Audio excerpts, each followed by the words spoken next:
أعوذ بالله من الشيطان الرجيم بسم الله الرحمن الرحيم وصلى الله تعالى على خيره خلقه محمد وآله وأصحابه أجمعين برحمتك يا أرحم الراحمين۔ سب بہن بھائیوں کو السلام علیکم ورحمۃ اللہ وبرکاتہ۔ آج کے اتصال النبی صلی اللہ علیہ وسلم سیشن میں آپ سب کو خوش آمدید۔ امید کرتی ہوں کہ آپ سب خیریت سے ہوں گے۔ تو آئیے باادب ہو کر سیشن کو سٹارٹ کرتے ہیں۔ مکمل توجہ رکھیں گے۔ کریم آقا صلی اللہ علیہ وسلم سے کنیکٹڈ ہو کر یہاں حاضر ہوں گے، یہاں حاضر نہیں تاکہ ہم مکمل طور پر فائدہ اٹھا سکیں، کیونکہ یہ کتاب پیارے آقا کریم آقا صلی اللہ علیہ وسلم کے مہربان اپروول کے ساتھ لکھی گئی ہے۔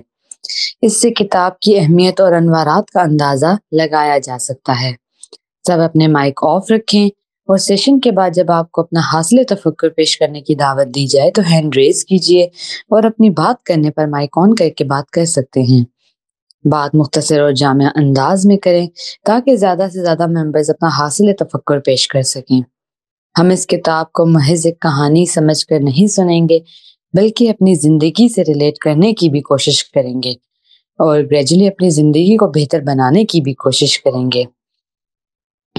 اب سیرت النبی صلی اللہ علیہ وسلم لائیو سیشن کے باقاعدہ آغاز کے لیے میں رخسانہ میم کو دعوت دیتی ہوں۔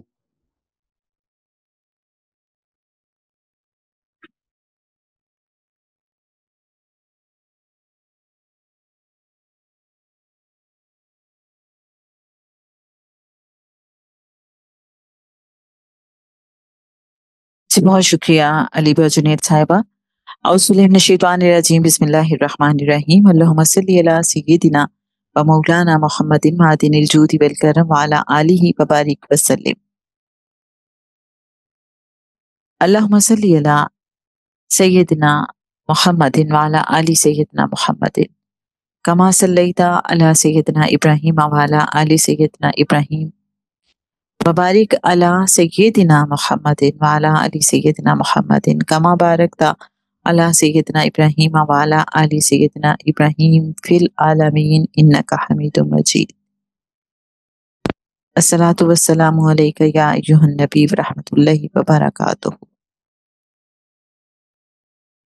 الصلاۃ والسلام علیک یا ایھا النبی ورحمۃ اللہ وبرکاتہ۔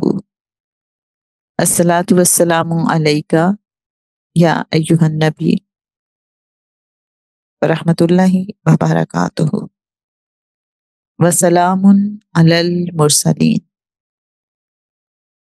وسلام علی المرسلین، وسلام علی المرسلین، الحمد للہ رب العالمین۔ محترم خواتین و حضرات، السلام علیکم۔ اتصال النبی صلی اللہ علیہ وآلہ وسلم لائیو سیشن میں ہم آپ سب کو خوش آمدید کہتے ہیں۔ اس سیشن کا مقصد آقا صلی اللہ علیہ وآلہ وسلم سے اتصال کی کوشش ہے۔ ہم سب آقا صلی اللہ علیہ وآلہ وسلم سے متصل ہونا چاہتے ہیں۔ سورہ الاحزاب میں اللہ فرماتا ہے، بے شک اللہ اور اس کے فرشتے نبی صلی اللہ علیہ وآلہ وسلم سے متصل ہیں، پس اے ایمان والو تم بھی آپ صلی اللہ علیہ وآلہ وسلم سے متصل ہو جاؤ اور سلامتی پاؤ خوب سلام سے۔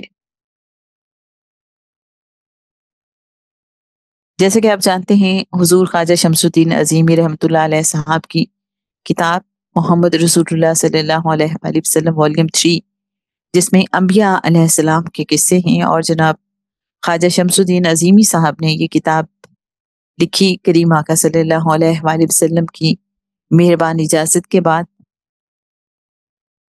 تو انبیاء علیہ السلام کے قصوں کو ایک منفرد انداز میں انہوں نے اس کتاب میں پیش کیا ہے۔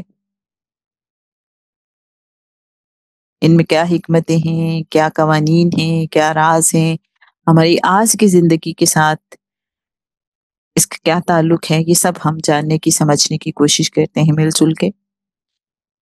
آپ سب کو دل کی گہرائیوں سے خوش آمدید، اور جیسے کہ آپ جانتے ہیں پریویسلی حضرت الیاس علیہ السلام کے حوالے سے بات ہوئی تھی، ان کا قصہ بیان کیا گیا تھا. ہم چاہیں گے کہ اگر اس کے کی پوائنٹس آپ میں سے کوئی ہمارے ساتھ شیئر کر سکیں، اور اس کے بعد پھر آج کا قصہ حضرت داؤد علیہ السلام کے حوالے سے ہے، وہ انشاءاللہ ہم سٹارٹ کریں گے. جی اصغر صاحب، بسم اللہ، ویلکم. السلام علیکم. بسم اللہ الرحمن الرحیم. ہم نے الیاس علیہ السلام کا قصہ پڑھا تھا، جس کی پوائنٹ یہ ہے کہ حضرت سلیمان علیہ السلام کے بعد ان کے بیٹے کے زمانے میں بنی اسرائیل کی سلطنت 2 حصوں میں تقسیم ہو گئی تھی. ساؤتھ فلسطین آل داؤد کے کنٹرول میں تھا. نارتھ فلسطین، جس کو اسرائیل کا نام تھا، وہ الگ ہو گئی تھی ریاست. تو اس کے ساتھ جو لبنان کی بادشاہ لبنان، اس وقت میلا نام تھا اس علاقے کا. اس کا جو بادشاہ تھا، ان کی بیٹی ایزابیل وہ بت پرست تھی. تو جو نارتھ فلسطین کا بادشاہ تھا اخیب، اس نے ایزابیل سے شادی اس کی ہوئی. تو اس طرح وہ جو اثرات تھے ایزابیل کے بت پرستی والے، اس لبنان والے، وہ اسرائیل میں پھیل گئے. وہاں پہ بت پرستی کا دور شروع ہو گیا. تو جیسے کہ سامی قوم جو ہے نا، سامی اس قوم کو کہتے ہیں جہاں پہ پیغمبر آتے رہتے ہیں. لبنان بھی اس ایریا میں آتا ہے. وہاں پہ جب بت پرستی کا دور شروع ہوا تو انہوں نے 100 فٹ کا بت بال بنایا، جو کہ سونے کا بنایا ہوا تھا، اور 400 خدام خدمت پر معمور تھے. اللہ تعالیٰ نے حضرت الیاس علیہ السلام کو مبعوث فرمایا. الیاس علیہ السلام نے اخیب کو سمجھایا کہ آپ وحدانیت کو چھوڑ کے بت پرستی کی طرف کیوں مائل ہو گئے ہو. نہ صرف پوری قوم کا گناہ آپ کے سر پر ہے، آپ لیڈر ہیں. 3 سال کا قحط پڑا، لیکن بادشاہ کو سمجھ نہ آئی. 900 بال کے پجاری اور ایک واحد الیاس علیہ السلام کے درمیان مقابلہ ہوا. اللہ تعالیٰ نے الیاس علیہ السلام کی قربانی قبول فرمائی. بادشاہ اخیب نے معافی مانگی. الیاس علیہ السلام نے اللہ تعالیٰ سے دعا کی تو بارش ہوئی اور قحط سالی ختم ہو گئی. اس کے بعد ایزابیل نے اپنی بیٹی کی شادی فلسطین، ساؤتھ فلسطین کے فرمان روا یہورام سے کر دی. تو اس طرح بت پرستی پورے اسرائیل میں پھیل گئی اور بادشاہ اخیب بھی سپریس ہو گیا. وہ بھی آپ نے سمجھایا کہ اگر آپ لوگ اپنی روش سے باز نہ آئے تو اللہ تعالیٰ کا عذاب آئے گا، انتڑیوں کا کینسر پھیلے گا اور آپ سب مارے جاؤ گے. تو وہ لوگ نہیں مانے. علیہ السلام کو آسمانوں پر اٹھا لیا، تورات میں لکھا گیا ہوا ہے، اور باقی قوموں پر عذاب آیا اور دوسری قوموں نے بھی مغلوب کر لیا. شکریہ. بہت شکریہ، آپ نے چیتا پوائنٹس ہمارے ساتھ شیئر کیے جس سے ہمیں اس قصے کو سمجھنے میں آسانی ہوئی. جی عمر خلیل صاحب، خوش آمدید. السلام علیکم. وعلیکم السلام. جی، حضرت الیاس علیہ السلام بنی اسرائیل کی اصلاح کے لیے آئے. جب لوگ بتوں کی عبادت کرنے لگے تھے، بادشاہ اور اس کی بیوی کی وجہ سے بال کی پوجا عام ہو گئی تھی. حضرت الیاس علیہ السلام نے سب کو صرف ایک اللہ کی عبادت کی دعوت دی، مگر لوگوں نے بات نہ مانی. اللہ کے حکم سے بارش بند ہو گئی اور سخت قحط پڑ گیا. لوگ اور جانور بھوک سے پریشان ہو گئے. اس مشکل وقت میں لوگوں کو اپنی غلطی سمجھ آ گئی. وہ حضرت الیاس علیہ السلام کے پاس آئے اور دعا کی درخواست کی. حضرت الیاس علیہ السلام نے اللہ سے سچی دعا کی. اللہ نے بارش نازل فرمائی، قحط ختم ہوا اور لوگوں کو معلوم ہو گیا کہ مدد صرف اللہ ہی کرتا ہے. بہت شکریہ. بہت شکریہ عمر خلیل صاحب، بہت زبردست پوائنٹ. بے شک مدد اللہ ہی کرتا ہے. اور آج میں حضرت الیاس علیہ السلام کے قصے کے حوالے سے جب سوچ رہی تھی تو ایک خیال آیا کہ جب انہوں نے کہا کہ ٹھیک ہے تم لوگ بال ہی کو اپنا معبود سمجھتے ہو، تو ایسا کرو کہ تم اس کے نام کی قربانی دے لو اور میں اپنے رب العزت کے نام کی قربانی دیتا ہوں. تو دیکھتے ہیں پھر کس کی قربانی قبول ہوتی ہے. تو میں سوچ یہ رہی تھی کہ ایسی تجویز انسان کب دیتا ہے؟ جب اسے اللہ پہ مکمل یقین ہوتا ہے، اسے بھروسہ ہوتا ہے کہ جو قدم میں اٹھانے جا رہا ہوں میرا اللہ مجھے اس میں سرخرو کرے گا. یہ یقین بہت ضروری ہے زندگی میں. حضرت الیاس علیہ السلام کے قصے میں یقیناً بہت سے سبق ہمارے لیے تھے، بہت سی حکمتیں تھیں کہ کیسے زندگی میں اگر اچھا وقت آتا ہے تو ہم نے کیسے شکر گزاری کرنی ہے اور اللہ سے کیسے جڑے رہنا ہے. یہ نہیں ہے کہ اچھے حالات ہو جائیں، جب اللہ ہمیں نکال لے مشکل سے تو ہم دوبارہ اللہ سے دور ہو جائیں.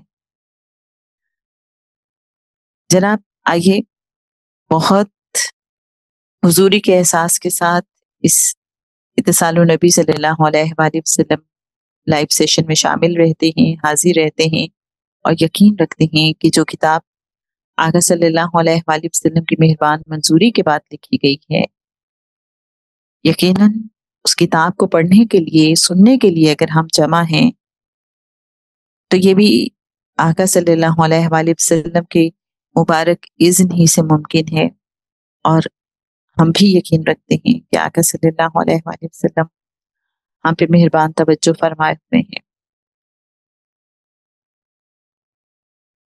جو بھی خیال آپ کو عطا ہو آپ ضرور ہمارے ساتھ شیئر کیجیے گا. جیسے کہ آج کا حضرت داؤد علیہ السلام کا قصہ ریڈ آؤٹ کریں گے، اس کے بعد ہم آپ سے ریکویسٹ کریں گے. اعوذ باللہ من الشیطان الرجیم، بسم اللہ الرحمن الرحیم. صلی اللہ تعالی علی حبیبہ محمد وآلہ وسلم. الصلاۃ والسلام علیکہ یا سیدی یا رسول اللہ. الصلاۃ والسلام علیکہ یا سیدی یا حبیب اللہ.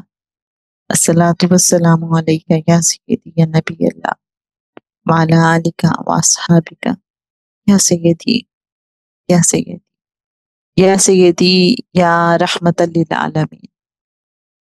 صلی اللہ تعالی علی حبیبہ محمد وآلہ وسلم. حضرت داؤد علیہ السلام.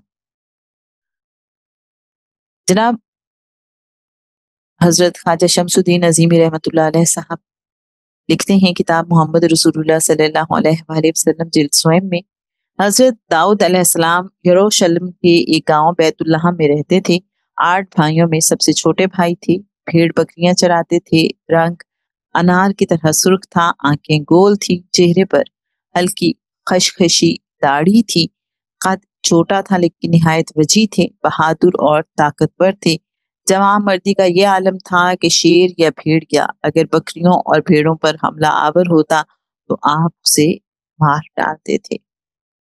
حضرت داؤد علیہ السلام فلاخن انگریزوں سے بھری ہوئی تھیلیاں چلانے میں ماہر تھے. فلاخن اور عصا ہر وقت ہاتھ میں رہتا تھا. فلاخن چلانے میں حضرت داؤد علیہ السلام کی مہارت کا چرچا عام تھا. فلاخن اتنی طاقت سے پھینکتے کہ جس چیز پر بھی گرتا تھا ریزہ ریزہ ہو جاتی تھی. گفتگو نہایت شیریں تھی. مہذب اور باادب تھے. پورے علاقے میں آپ کی قدر و منزلت تھی.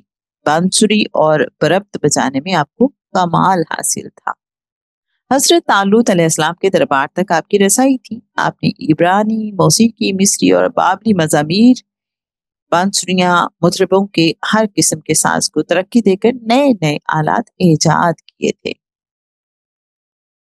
حضرت سموئیل علیہ السلام کو عمر کے آخری حصے میں وحی کے ذریعے حضرت داؤد علیہ السلام کی نبوت اور بادشاہت کی اطلاع دے دی گئی تھی. حضرت سموئیل علیہ السلام بیت اللہ تشریف لائے اور حضرت داؤد علیہ السلام سے ملاقات کر کے انہیں خیر و برکت کی دعا دی. پتھروں کی زبان. ایک روز حضرت داؤد علیہ السلام جنگل میں سے گزر رہے تھے کہ راستے میں پڑے ہوئے ایک پتھر نے مخاطب کر کے کہا، میں حضرت موسیٰ علیہ السلام ہوں، مجھے اٹھا لیجئے. میں وہی پتھر ہوں جسے حضرت موسیٰ علیہ السلام نے فلاں دشمن کو ہلاک کیا تھا.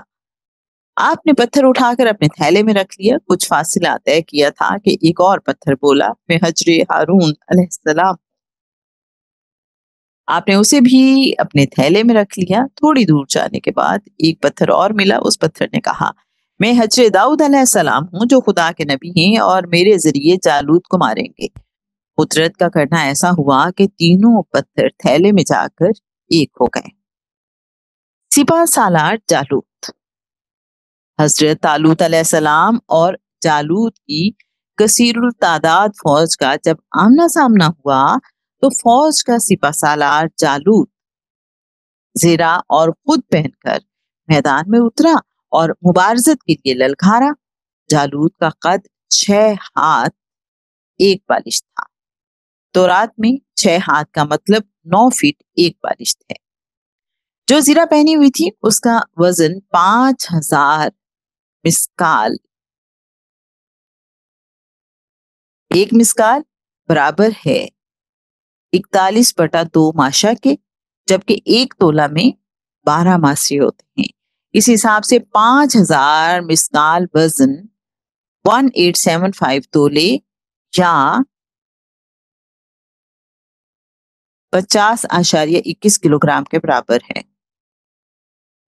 ٹانگوں پر پیتل کے 7 یوش موزے میوزیم میں پرانے زمانے کے بادشاہوں کے جنگی لباس، جن میں پیتل کا سینہ بند، لوہے کا خود، چہرے کے سامنے زنجیریں اور پیر سے گھٹنوں تک پیتل کے موزے رکھے ہوئے ہیں۔ اس زمانے کے لوگوں کی قوت کا اندازہ یہ لباس دیکھنے سے ہوتا ہے۔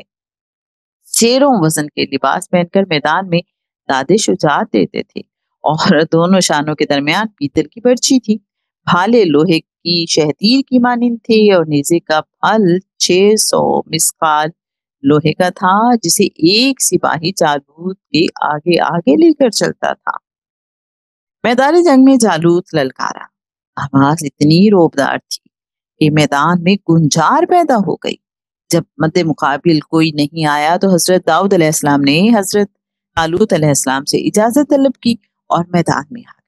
آپ کے ہاتھ میں نہ تلوار تھی نہ برچی، ایک ہاتھ میں بکریوں کو سنبھالنے کے لیے لاٹھی تھی اور دوسرے ہاتھ میں فلاخن، اور کندھے پر سنگریزوں سے بھرا ہوا تھیلا لٹک رہا تھا۔ نو عمر اور قد و قامت میں کم نوجوان کو دیکھ کر جالوت نے کہا لگایا اور تمسخر سے بولا، کیا تو مجھے کتا سمجھ کر ڈنڈے سے بھگانے آیا ہے؟ حضرت داؤد علیہ السلام نے تھیلے میں سے پتھر نکالا اور فلاخن میں رکھ کر جالوت کی طرف پھینکا۔ فلاخن میں سے نکلا ہوا پتھر ماتھے کی ہڈی کو توڑ کر کھوپڑی میں گھس گیا۔ کبرو نخوت کا پتلا دیو ہیکل جالوت منہ کے بل زمین پر گر پڑا۔ حضرت داؤد علیہ السلام آگے بڑھے اور اسی کی تلوار سے اس کا سر قلم کر دیا۔ فلسطینی فوج اپنے سردار کا کٹا ہوا سر دیکھ کر سراسیمہ ہو گئی۔ بنی اسرائیل کی فوج نے حواس باختہ دشمن پر حملہ کر دیا اور اللہ تعالیٰ نے ایک بار پھر اسرائیلیوں کو فاتح قوم بنا دیا۔ اس شجاعت، بہادری اور جامع مردی کی وجہ سے حضرت داؤد علیہ السلام کو بنی اسرائیل میں انتہائی مقبولیت حاصل ہوئی۔ حضرت طالوت علیہ السلام نے اپنی بیٹی اینیہ کی شادی حضرت داؤد علیہ السلام سے کر دی اور 1000 فوجی جوانوں کا دستہ آپ کی کمان میں دے دیا۔ سورہ صاد آیت نمبر 26 میں اللہ فرماتا ہے، ترجمہ ہے، اے داؤد، ہم نے کیا تجھ کو نائب ملک میں، سو تو حکومت کر لوگوں میں انصاف سے، اور خواہش کی پیروی نہ کر کہ تجھ کو بھٹکا دے اللہ کی راہ سے۔ جو لوگ اللہ کی راہ سے بھٹکتے ہیں ان کو سخت عذاب ہے کہ انہوں نے حساب کے دن کو بھلا دیا۔ جس وقت حضرت داؤد علیہ السلام سردار مقرر ہوئے اس وقت آپ جزیرہ نما سینا کے جنوبی حصے میں مقیم تھے۔ حضرت داؤد علیہ السلام نے وہاں کے امیر نابال کو پیغام بھیجا کہ جس خدا نے تجھے وسائل اور مال و زر سے نوازا ہے اس کی راہ میں اس کے دیے ہوئے مال میں سے خرچ کر۔ نابال نے پیغام لانے والوں کے ساتھ اچھا سلوک نہیں کیا، بری طرح پیش آیا۔ حضرت داؤد علیہ السلام کو یہ بات ناگوار گزری اور آپ 400 جوانوں کو ساتھ لے کر نابال کی سرکوبی کے لیے روانہ ہو گئے۔ نابال کی بیوی دانشمند عورت تھی، اس نے تحائف اور دعوت کا اہتمام کیا اور حضرت داؤد علیہ السلام سے ملاقات کر کے اپنے شوہر کی غلطی کی معافی مانگی۔ جب نابال کی بیوی نے اپنے شوہر کو بتایا کہ اس نے حضرت داؤد علیہ السلام سے معافی مانگ لی ہے تو نابال کو سکتہ ہو گیا اور وہ اسی حالت میں مر گیا۔ حضرت داؤد علیہ السلام کی وفات کے بعد حضرت داؤد علیہ السلام مقام نبوت سے سرفراز ہوئے۔ حضرت داؤد علیہ السلام